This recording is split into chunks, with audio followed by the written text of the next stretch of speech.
It's a long, long story, but it began about 54 years ago uh, when I realized that some of the fundamentals of Jewish tradition are not about religion, they're just about life. And without it, we're missing a chunk of life. And particularly when it came to marriage. Because without a little holiness, marriage is a disaster. It is not a good idea. It's either godly or it's hell. Like, it's not just a good idea. So we started talking about it, and then in 1971, we started this program called Beis Chana in Minnesota, and women from all over the world came for a crash course on Judaism. Mm-hmm. And it always ended up being a conversation about marriage,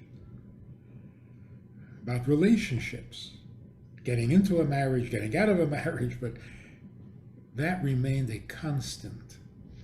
So speaking to 20,000 women about marriage, you learn something.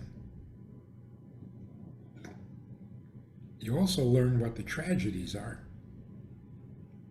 So recently, I discovered this shocking little detail that happily married people suffer from loneliness. And that doesn't make any sense at all. How can you be alone in the world when you're married and happily married? So these people would tell me, either the man or the woman would say, I have no complaints, my marriage is great, perfectly happy, everything's, but once in a while in a quiet moment, I feel alone in the world. And it's a terrible feeling. So I had to do a little deeper search. What's missing here? What is this? How can you be happily married and feel alone in the world? Because the one thing marriage is supposed to do is never leave you alone again.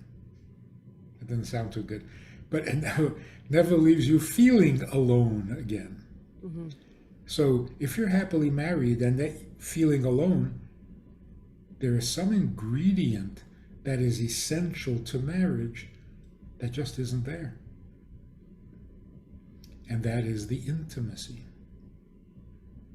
So functionally, it's a good marriage. No complaints. They get along, they communicate. All the things they tell you to do to improve your marriage is there. And it's not a marriage. They're alone. Alone. Which means that bond, that intimacy is supposed to produce, never took. So once in a while, the couple will air their differences and complaints and so on, and then say, so do you think we should get divorced? And I'm thinking, maybe you should try getting married. Wow. Because you haven't gotten there yet. And part of it is what you mentioned earlier off the air. Do you really want to be a wife? If you're getting married, you really want to be a wife? What are you doing? You don't want to be a wife. You want to be a glamorous woman. Wives are not glamorous. You want to be a husband? Really? A husband? The biggest nerds in the world? No, you want to be a sophisticated, suave, charismatic male. You don't want to be a husband. So why you bother getting married? Oh, right. What is marriage? Forgot to ask that one. Why are you getting married? Yeah. This young couple come to me and they say, we're very much in love and we want to get married. Would you do the wedding? I said, you're in love? They said, yes. I said, well, then there's no purpose in getting married. What are you getting married for? For love? You already have it. So, what is the marriage going to add? Well, it's going to be a commitment. What do you need a commitment for when you have love? You want to commit to staying married even if you don't love? You have no intentions of doing that. So what is the commitment? You promise to love each other forever? That's a ridiculous promise to make. You can't make such a promise. You don't know how you're going to feel tomorrow. You can't promise to love. So what's marriage for? You see, when we don't have definitions, we get ourselves in trouble. So why are you dating? Why are you marrying? Why are men interested in women? Leave them alone. Why are women interested in men? Mind your own business. What are we doing? And where did this crazy notion that a man should marry a woman? Who came up with that? I have so many questions. My mind is racing. And I want to so badly stick to like what I wanted to initially talk about. But now there are so many new things that I want to ask. The book Men Are From Mars, Women Are From Venus? No, but I think I need to read that. Very popular book at the time. Men Are From Mars, Women Are From Venus. About a 300-page book. I'm not going to read it because after reading the title, there's no way you can make sense of this. Yeah. He's going to spend 300 pages telling you how a man can marry a woman? No. If you're from Mars and I'm from Venus, close the book and let's go home. There's no hope. You have a point there. So, what is this marriage thing? Love and marriage go together like a horse and carriage? No, they don't. Stop it. So, why do people get married then? That's such a good question. Because I'm glad that that we're talking about this because I'm seeing this so much lately. I'm in my late 20s now. Every single weekend I have another friend getting engaged or another wedding to go to, and it seems like it's all happening where, well, everyone else is doing it, so we need to be doing it too. And I do wonder, with so many of these couples, and of course I want it to work. I want them to have a life filled with love and happiness, and a marriage that is so strong and works, but some of it just doesn't make sense to me. It's like, well, should they be getting married? I mean, who am I to say? But it seems like, especially in this time in our lives, people just think it's the thing to do. It is the thing to do. Question is why? Mhm. So I'm not saying marriage is wrong. I'm saying that if you don't know what it is, how do you expect to be good at it? Mhm. Yeah.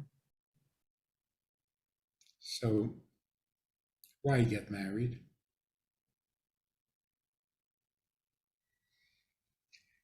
So if you look in the Torah, where all our fundamental wisdom comes from, if you're looking for real bottom line wisdom, what does it say? It says, therefore should a man leave his father and mother, cleave to his wife, and become one flesh. That's all you need to know. Marriage means become one. If you have no intentions of becoming one, don't get married. If you want to remain yourself, living side by side with another person, just pay part of the rent. Don't get married. So, what does it mean to become one? Well, first of all, if you become one with another person, you're never alone. The other person will always be there. You're married. You're joined at the hip. So that's what marriage is. Marriage is A reunion, that's an important detail there. It's not a union, it's a reunion, both of souls and bodies. It's a reunion of souls because every marriage engages two parts of a same soul, divided at birth into male and female, finding each other and reuniting. Mhm. That's what we mean by soulmate. Soulmate doesn't mean someone who gets you excited. Soulmate means this is another part of your soul. So you were once one, and you want to go back to that oneness. So it's a reunion on the soul level. In the body level, male and female energies were never meant to be in separate bodies. A total human being, a complete human being, is both male and female. Because when God created Adam, it was male and female. Male and female, he created him. Then God separated them. Delicate operation. And it wasn't a rib. I don't know where that came from. I think that's the New Testament. It wasn't a rib. It was a side.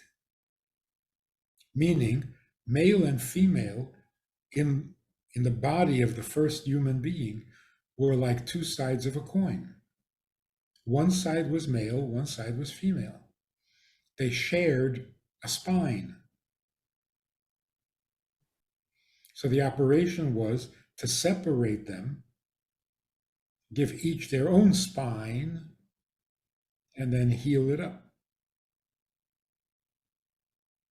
So even physically, male and female were once one and should be one. The separation was not an improvement. Any separation is going the wrong direction.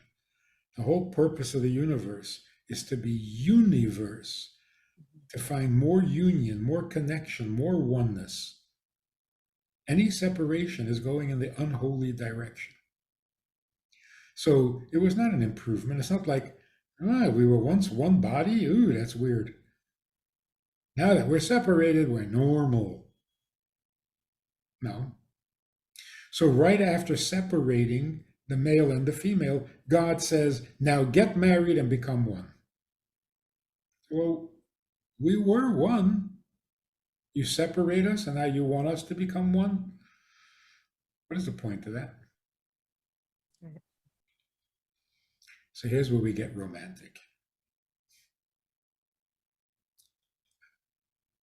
The man and the woman were one, inseparably one, Siamese twins, but back to back. They never saw each other. God said, that's a very intense oneness. Not good enough. So he separates them and says, now become one, but face to face. That is so romantic. That's intimacy. When you are joined back to back, you're very much joined. It's a union, but it's not intimate. It's not intimate. I don't even know what you look like. Face to face, that's intimate. Now, intimacy means the ability to get past all things and connect to someone. Put aside things and connect to someone. So God says, therefore should a man leave his mother and father, cleave to his wife, and become one. Cleave to her, why? For what? With whom? Irrelevant. The point is, cleave to each other. Anything that you value could get in the way of intimacy. If it's very important to you that your husband be tall, dark, and handsome, that could kill the relationship. Because you don't want him. You want tall, you want dark, and you want handsome. What about him? Well, if he's not tall, dark, and handsome, I don't need him. It should be the other way around. I need him. If he's tall, that's good. If he's dark, that's good. And if he's handsome, that's good. Because then I will have him. A man says to a woman, I want to marry you for your money. You have money, I like money, match made in heaven. Why is that offensive? It is. Why is that offensive? And I ask these women, groups of women, why is that offensive? And they say, well, what's going to happen when the money runs out? Is that your problem? You don't have enough money for the guy you're marrying?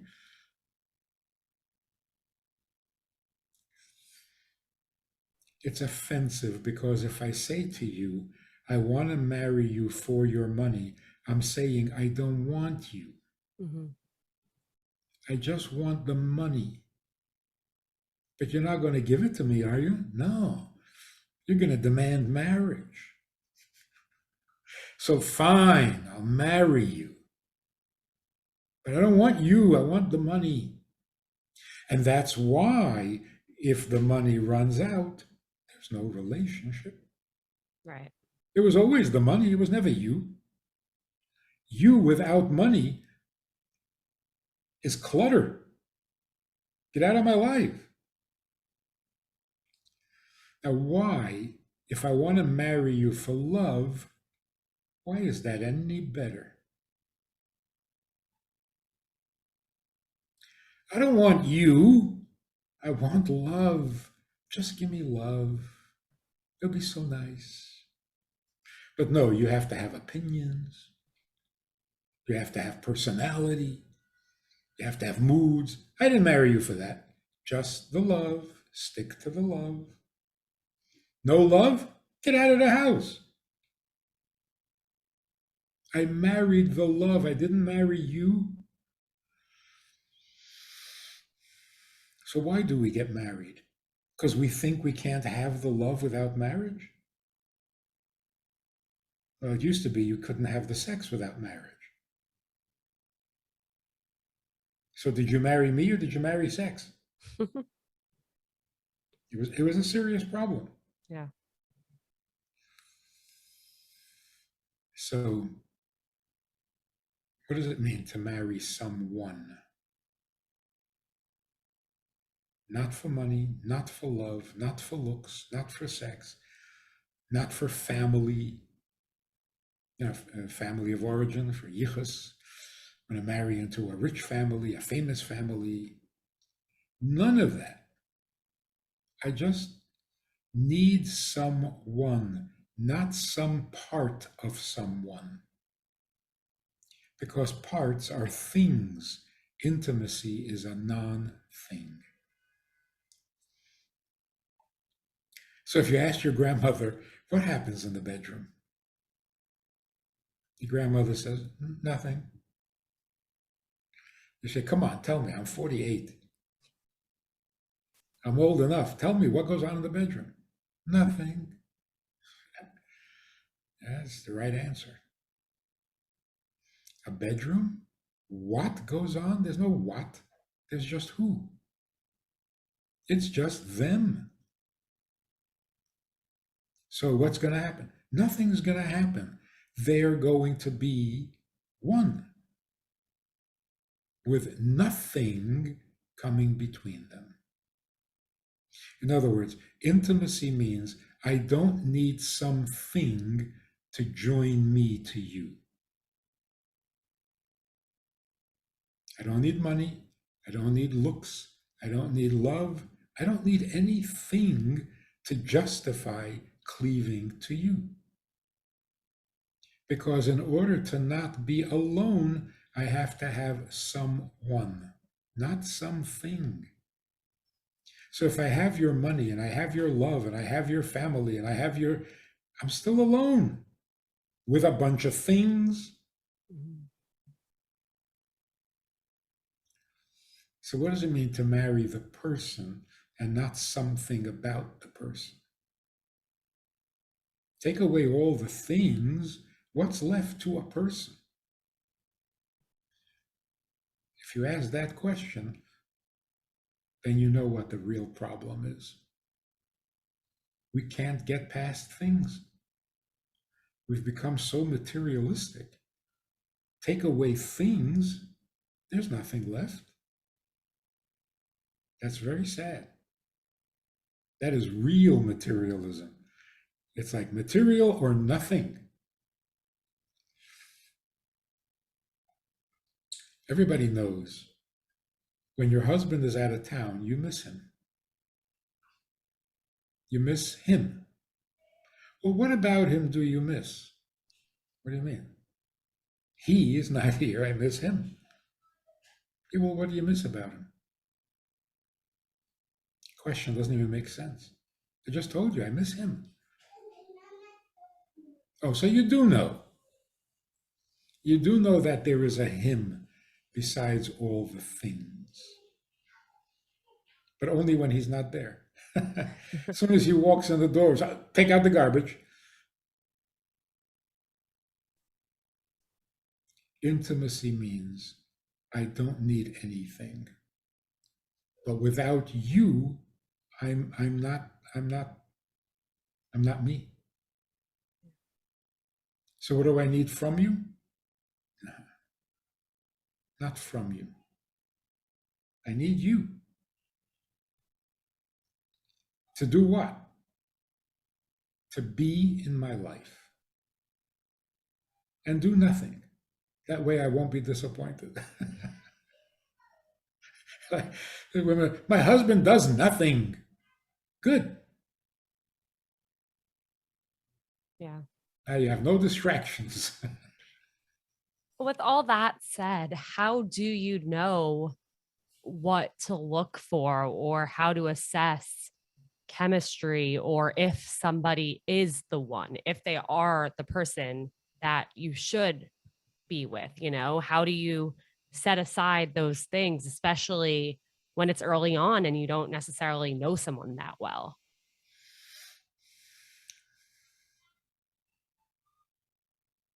Big question.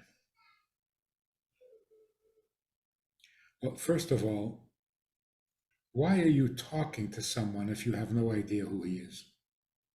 Don't do that. Didn't your mother tell you not to talk to strangers? It's still true, even if you are 25. What are you talking to strangers for? Hey, you can say hello and be polite, but why are you having coffee with him? Don't ever sit with a stranger.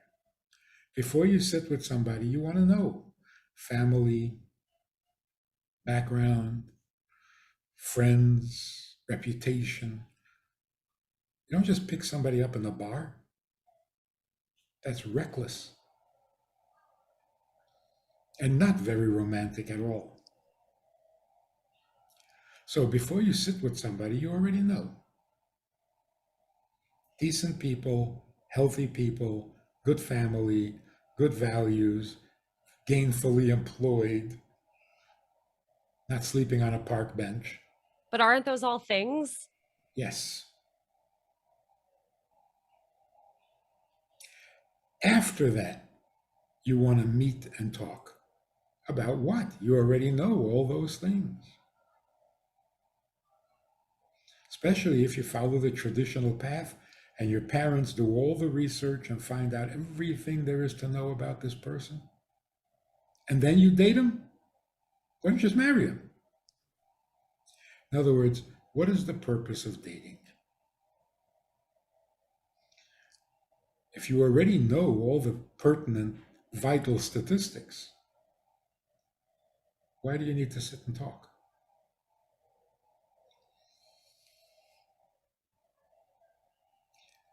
All of those things you're not going to be marrying. Those things only tell you that this is a person you could be married to. Because if he was ugly, if he had some serious mental problems, if he had some really bad criminal records, then you can't marry him. Forget about it. But if he doesn't have any of that, everything's good, looks are good, family's good, health is good, everything's good. Now you could marry him, but why should you? There are a lot of people you could marry. Exactly, just because they're eligible. So anybody can marry them. Why is it you? You sit and talk to each other to find out the petty, silly little things that either irk you, bother you, disturb you, or you find appealing, attractive. The things that no one could tell you except you. But the main purpose is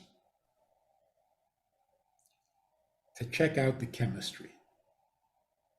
You have to have good chemistry.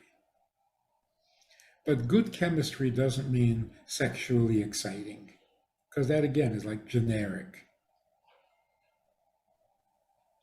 Good chemistry means how the man you're sitting with makes you feel about yourself. Non-verbally, not with his compliments, just in his presence, you feel comfortable being a woman. And in your presence, he feels comfortable being a man. That is good chemistry. How he makes you feel about yourself. If he makes you comfortable being you, wow, that's good chemistry. And it's not going to happen with every good-looking guy. So that's what you're really looking for. Then, in the good old traditional fashion, a man feeling comfortable with a woman means I can see myself taking care of her for the rest of my life and enjoying it. Oh, that makes me a husband, doesn't it? The woman is thinking, oh, this guy, I would trust him with my eyes closed, lean on him, follow him, support him. Isn't that what a wife is? Yep. Mm-hmm. And not the other way around. If you're sitting with a guy and you're thinking, oh, he's so sweet, I'll take care of him for the rest of my life, you're not talking marriage, you're talking adoption. Right. You want to adopt him like a puppy. But the woman in you is not going to be content. And if a guy is thinking, wow, she's amazing, I would follow her to the end of the world. Yeah, but she wants a husband, not a stray dog. So it's very basic, very simple, very natural.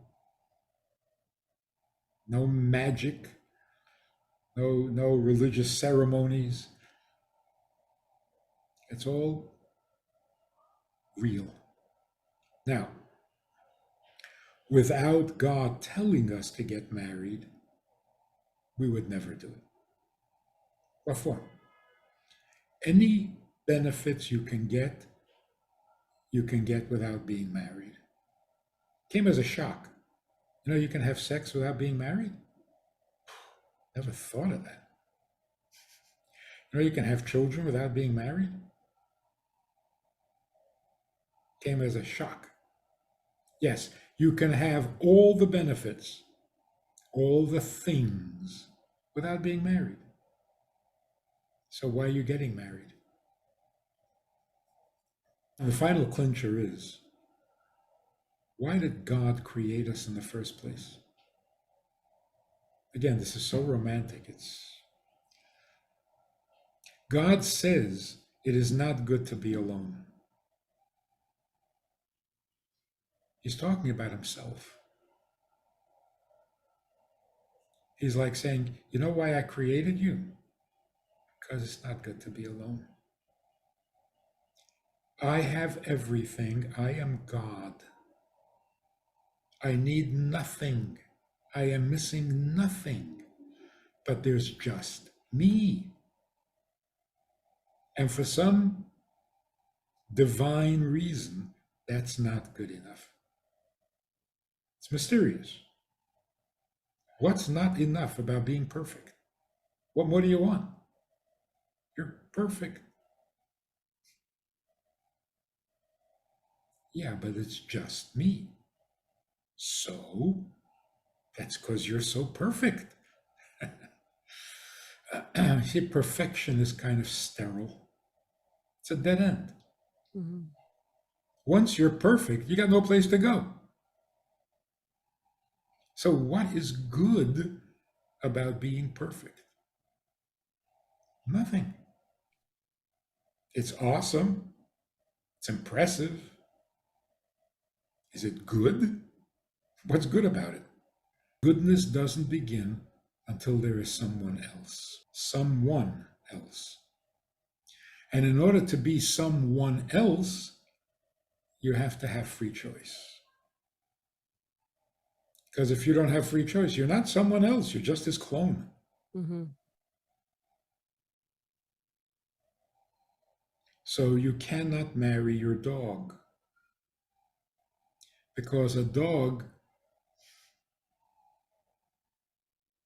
is just your shadow. Of course, he's going to love you. Of course, he's going to be loyal. Of course, he's going to follow you. But it's not because he can, he must. That's his instinct.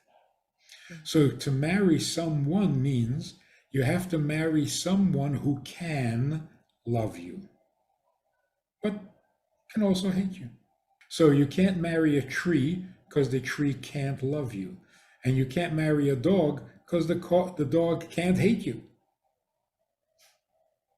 You have to marry a guy from Mars. Weird kind of creature who can either love you or hate you with equal ease. That means he's not you. That means he's someone else. That's what you want in your life. Someone who is not you. But we don't want that. We just want the goodies that come with that someone, but we don't want the someone. We don't tolerate another opinion. We don't tolerate another mood. We don't tolerate another personality. Just the money, just the love, just the sex. What is you, I'm not interested in. That's sad. Now, our grandparents, and this is the last thing I'm going to say, grandparents were married and divorce was unheard of. Mm-hmm. And people say, well, yeah, they were stuck with each other, doesn't mean they were happy. They were happy with each other. They disagreed about everything. So they bickered for 80 years and would never think of getting divorced because their differences were only about things. There was never a doubt that you should be in my life. But why do you have to be like your mother? So we have the opposite. We love everything about the other. We just don't need the other. Right. That's where you end up feeling alone. I have everything I need, but I'm alone. Yeah, I think that's a really interesting point. And I do see the reasoning behind, like, you could still want to be with somebody and be married to them for who they are and for being like one with them, but then disagree on all these things.